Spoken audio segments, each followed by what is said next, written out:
কৃষ্ণের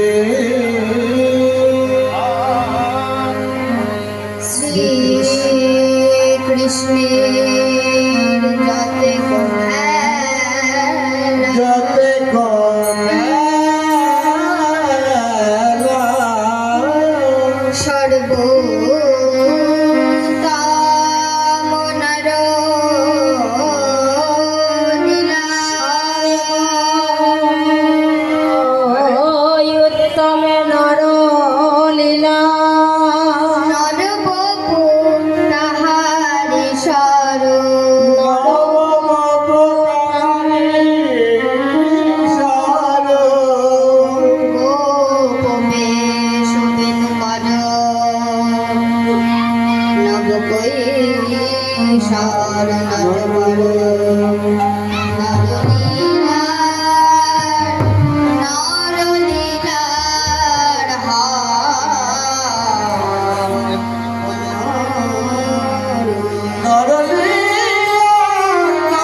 সর্ব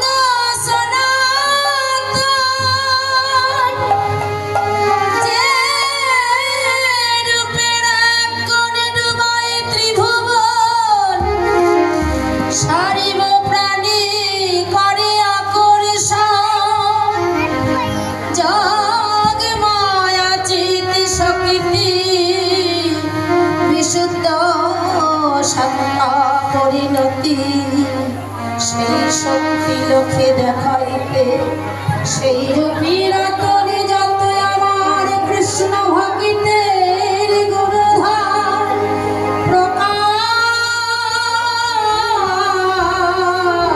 হইলে তাহার নিত্য লীলা হইতে আহারে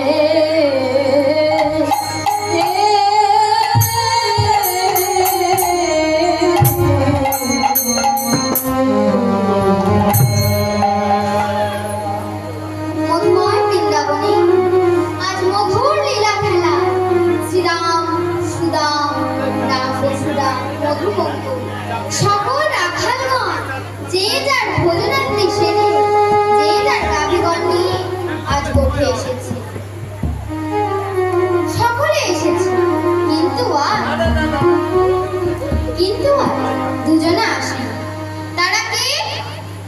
একজন হলেন আমাদের সকলের ভাই রাজা কৃষ্ণচন্দ্র, আর আমাদের সকলের দাদা বলরাম। আজ তারা দুজনে আসেনি, তাই শ্রীদাম সখা সুদাম সখাকে বলছে, ভাই সুদাম রে,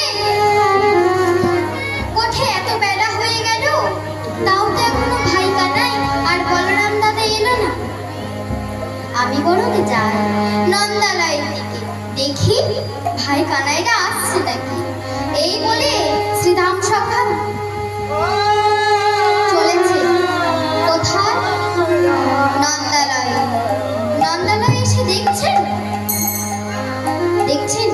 গোপাল মা যশোদাদের কোলের উপরে উঠে ক্ষীরসর ননি সেবা করছে আর দুই পা দোলাচ্ছে। ওই দেখে শ্রীরাম সখা বলছে, কিরে কানাই, তুই কি আজ গোঠে যাবে না নাকি রে ভাই? দেখ গোটি কোথাও বেলা হয়েছে। এই কথা শুনে কানাই কিছু বলে নাকি মা বলছে, ও শ্রীরাম, আজ তোদের কানাই গোঠে যাবে না, মানে আজকে তোর ভাই কানাইকে আমি গোঠে যেতে দেব না। এই কথা শুনে শ্রীরাম বলছে, কেন মা, আজ আমাদের ভাই কানাই গোঠে যাবে না কেন? মা বলছে, ও শ্রীরাম, আজ তোদের কানাই গোঠে দেব না। কেন জানিস? গত নিশীতে দেখেছি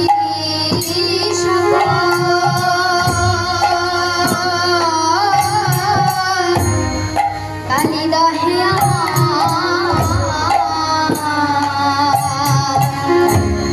গোপাল